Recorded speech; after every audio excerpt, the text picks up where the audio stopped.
নমস্কার, আমি মঞ্জু ভট্টাচার্য। আপনাকে আমার গল্পপাঠ আসরে স্বাগত জানাচ্ছি। আজ আমি পড়ছি বঙ্কিমচন্দ্র চট্টোপাধ্যায়ের রাধারানী গল্পের দ্বিতীয়, তৃতীয় এবং চতুর্থ পরিচ্ছেদ। রাধারানীর মাতা পথ্য করিলেন বটে, কিন্তু সে রোগ হইতে মুক্তি পাওয়া তাহার অদৃষ্টে ছিল না। তিনি অতিশয় ধনবতী ছিলেন, এখন অতি দুঃখিনী হয়েছেন। এই শারীরিক এবং মানসিক দ্বিবিধ কষ্ট তাহার সহ্য হইল না। রোগ ক্রমে বৃদ্ধি পাইয়া তাহার শেষ কাল উপস্থিত হইল। এমন সময় বিলাত হইতে সংবাদ আসিল যে প্রিভি কাউন্সিলের আপিল তাহার পক্ষে নিষ্পত্তি হইয়াছে। তিনি আপন সম্পত্তি পুনঃপ্রাপ্ত হইবেন, ওয়াসিলাতের টাকা ফেরত পাইবেন এবং আদালতের খরচ পাইবেন। কামাক্ষানাথ বাবু তাহার পক্ষে হাইকোর্টের উকিল ছিলেন। তিনি স্বয়ং এই সংবাদ লইয়া রাধারানীর মাতার কুটিরে উপস্থিত হইলেন। সুসংবাদ শুনিয়া রুগ্নার অবিরল নয়নাশ্রু পড়িতে লাগিল। তিনি নয়নাশ্রু সংবরণ করিয়া কামাক্ষাবাবুকে বলিলেন, যে প্রদীপ নিবিয়াছে তাহাতে তেল দিলে কি হইবে? আপনার এই সুসংবাদেও আমার আর প্রাণ রক্ষা হইবে না, আমার আয়ু শেষ হইয়াছে। তবে আমার এই দুঃখ যে রাধারানী আর অনাহারে প্রাণ ত্যাগ করিবে না।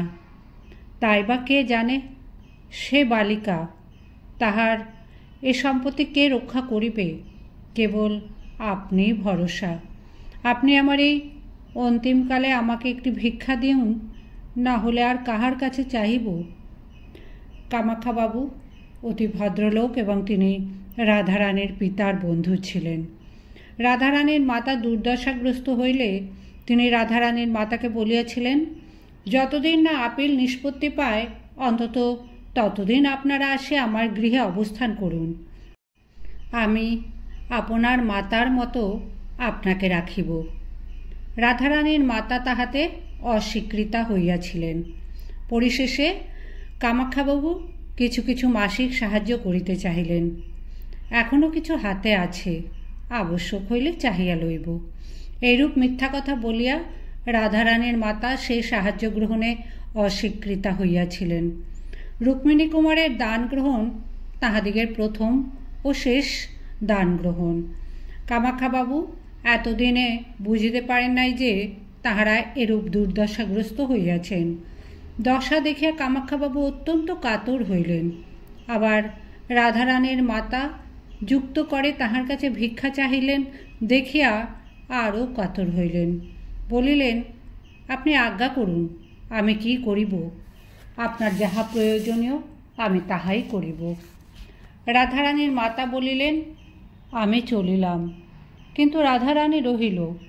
এক্ষণে আদালত হইতে আমার শ্বশুরের যথার্থ উইল সিদ্ধ হইয়াছে। অতএব রাধারানী এই সম্পত্তির অধিকারিণী হইবে। আপনি তাহাকে দেখিবেন, আপনার কন্যার ন্যায় তাহাকে রক্ষা করবেন, এই আমার ভিক্ষা। আপনি এই কথা স্বীকার করিলেই আমি সুখে মরিতে পারি। কামাক্ষাবাবু বলিলেন, আমি আপনার নিকট শপথ করিতেছি, আমি রাধারানীকে নিজের কন্যার অধিক যত্ন করিব। আমি কায় মনোবাক্যে এ কথা কহিলাম, আপনি বিশ্বাস করুন। যিনি মুমূর্ষু তিনি কামাক্ষাবাবুর চক্ষের জল দেখিয়া তাহার কথা বিশ্বাস করিলেন। তাহার সেই শীর্ণ শুষ্ক অধরে একটু আহ্লাদের হাসি দেখা দিল। হাসি দেখিয়া কামাক্ষাবাবু বুঝিলেন ইনি আর বাঁচিবেন না। কামাক্ষাবাবু তাহাকে বিশেষ করিয়া অনুরোধ করিলেন যে এক্ষণে আমার গৃহে চলুন, পরে ভদ্রাসন দখল হইলে আসিবেন। রাধারানীর মাতার যে অহংকার সে দারিদ্র্যজনিত, এজন্য দারিদ্র অবস্থায় তাহার গৃহে যাইতে চাহেন নাই। এক্ষণে আর দারিদ্র নাই, সুতরাং আর সে অহংকারও নাই। এক্ষণে তিনি যাইতে সম্মত হইলেন। কামাক্ষাবাবু রাধারানী ও তাহার মাতাকে সযত্নে নিজালয়ে লইয়া গেলেন। তিনি রীতিমতো পীড়িতার চিকিৎসা করাইলেন, কিন্তু তাহার জীবন রক্ষা হইল না। অল্প দিনেই তাহার মৃত্যু হইল। উপযুক্ত সময় কামাক্ষাবাবু রাধারানীকে তাহার সম্পত্তিতে দখল দেওয়াইলেন, কিন্তু রাধারানী বালিকা বলিয়া তাহাকে নিজ বাটিতে একা থাকিতে দিলেন না, আপন গৃহেই রাখিলেন। কালেক্টর সাহেব রাধারানীর সম্পত্তি কোর্ট অফ ওয়ার্ডসের অধীনে আনিবার জন্য যত্ন পাইলেন, কিন্তু কামাখ্যাবাবু বিবেচনা করিলেন, আমি রাধারানীর জন্য যতদূর করিব সরকারি কর্মচারীগণ ততদূর করিবে না। কামাখ্যাবাবুর কৌশলে কালেক্টর সাহেব নিরস্ত হইলেন। কামাখ্যাবাবু স্বয়ং রাধারানীর সম্পত্তির তত্ত্বাবধান করিতে লাগিলেন। বাকি রাধারানীর বিবাহ। কিন্তু কামাখ্যাবাবু নব্যতন্ত্রের লোক, বাল্যবিবাহে তাহার দেশ ছিল। তিনি বিবেচনা করিলেন যে রাধারানীর বিবাহ তাড়াতাড়ি না দিলে জাতি গেল মনে করে এমতো আর কেহ নাই। অতএব যবে রাধারানী স্বয়ং বিবেচনা করিয়া বিবাহে ইচ্ছুক হইবে তবে তাহার বিবাহ দিব। এখন সে লেখাপড়া শিখুক, এই ভাবিয়া কামাখ্যাবাবু রাধারানীর বিবাহের কোনো উদ্যোগ না করিয়া তাহাকে উত্তম রূপে সুশিক্ষিত করাইলেন। 5 বৎসর গেল। রাধারানী পরম সুন্দরী, 16 বর্ষীয়া কুমারী, কিন্তু সে অন্তঃপুর মধ্যে বাস করে, তাহার সে রূপরাশি কেহ দেখিতে পায় না। এক্ষণে রাধারানীর সম্বন্ধ করিবার সময় উপস্থিত হইল। কামাখ্যাবাবুর ইচ্ছা রাধারানীর মনের ইচ্ছা বুঝিয়া তাহার সম্বন্ধ করেন। তত্ত্ব বুঝিবার জন্য আপনার কন্যা বসন্ত কুমারীকে ডাকিলেন। বসন্তের সঙ্গে রাধারানীর সখিত্ব, উভয়ে সমবয়স্কা এবং উভয়ের অত্যন্ত প্রত্যয়। কামাখ্যাবাবু বসন্তকে আপনার মনোগত কথা বুঝাইয়া বলিলেন। বসন্ত সলজ্জভাবে অথচ অল্প হাসিতে হাসিতে পিতাকে জিজ্ঞাসা করিল, রুক্মিণী কুমার রায় কেহ আছে? কামাখ্যাবাবু বিস্মিত হইয়া বলিলেন, না, তা তো জানি না, কেন? বসন্ত বলিল, রাধারানী রুক্মিণী কুমার ভিন্ন আর কাহাকেও বিবাহ করিবে না। কামাখ্যা বলিল, সে কি? রাধারানীর সঙ্গে অন্য ব্যক্তির পরিচয় কি প্রকারে হইল? বসন্ত অবনত মুখে অল্প হাসিল। সে রথের রাত্রির বিবরণ সবিস্তারে রাধারানীর কাছে শুনিয়াছিল। পিতার কাছে সকল কথা বিবৃতি করিল। শুনিয়া কামাখ্যাবাবু রুক্মিণী কুমারের প্রশংসা করিয়া বলিলেন, রাধারানীকে বুঝাইয়া বলিও রাধারানী একটি মহাভ্রমে পড়িয়াছে। বিশাল কৃতজ্ঞতা অনুসারে কর্তব্য নহে। রুক্মিণী কুমারের নিকট রাধারানীর কৃতজ্ঞতা স্বীকারে যদি সময় ঘটে তবে অবশ্য প্রত্যুপকার করিতে হইবে, কিন্তু বিবাহে রুক্মিণী কুমারের কোনো দাবি দাওয়া নাই।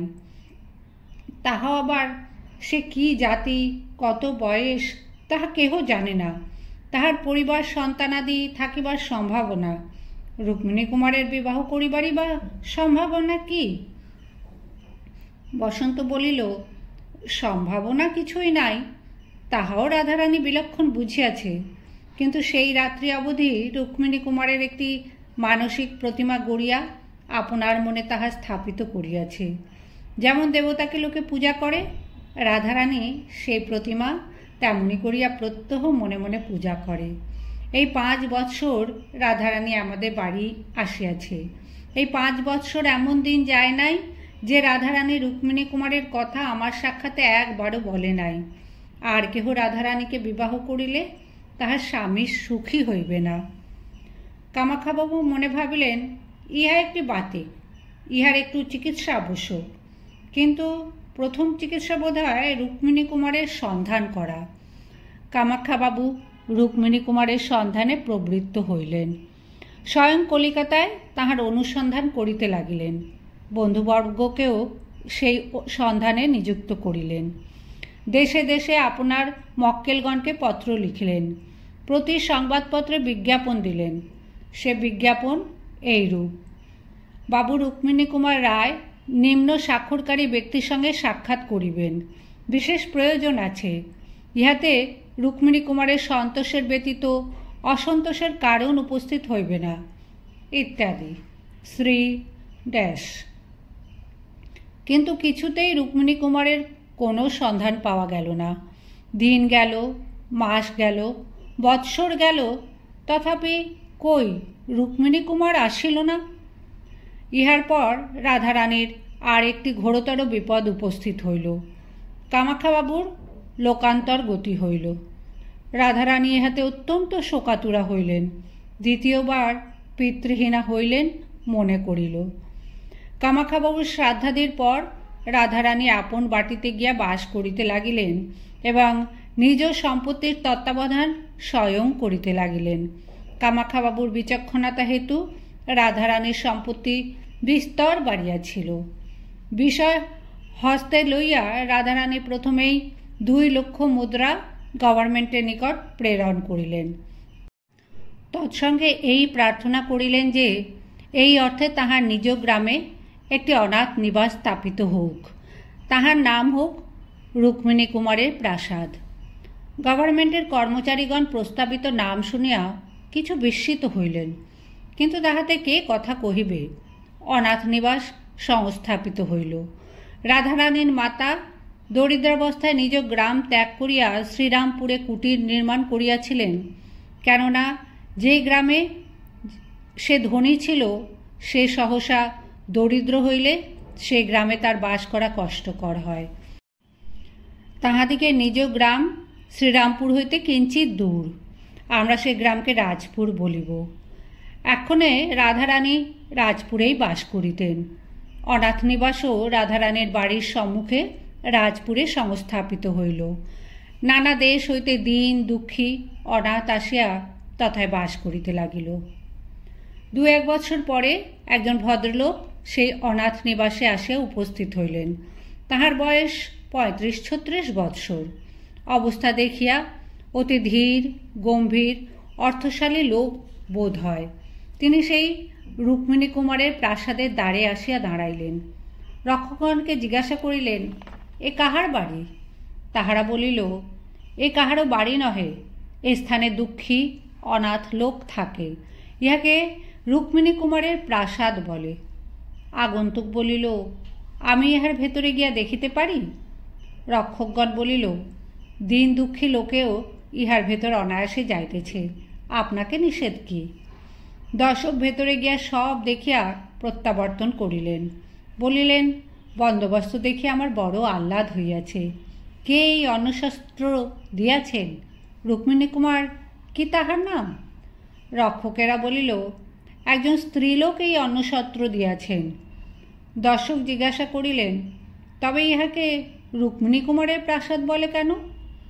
রক্ষকরা বলিল, তাহা আমরা কেহ জানি না। রুক্মিণী কুমার কাহার নাম? কাহারও নয়। যিনি অন্নশস্ত্র দিয়াছেন তাহার নিবাস কোথায়? রক্ষকেরা সম্মুখে অতি বৃহৎ অট্টালিকা দেখাইয়া দিল। আগন্তুক জিজ্ঞাসা করিতে লাগিল, তোমরা যাহার বাড়ি দেখাইয়া দিলে তিনি কি পুরুষ মানুষের সাক্ষাতে বাহির হইয়া থাকেন? রাগ করিও না, এখন অনেক বড় মানুষের মেয়ে মেমলোকের মতো বাহিরে বাহিরে বাহির হইয়া থাকে, এই জন্যই জিজ্ঞাসা করিতেছি। রক্ষকেরা উত্তর করিল, ইনি সেরূপ চরিত্র নন, পুরুষের সম্মুখে বাহির হন না। প্রশ্নকর্তা ধীরে ধীরে রাধারানীর অট্টালিকার অভিমুখে গিয়া তন্মধ্যে প্রবেশ করিলেন।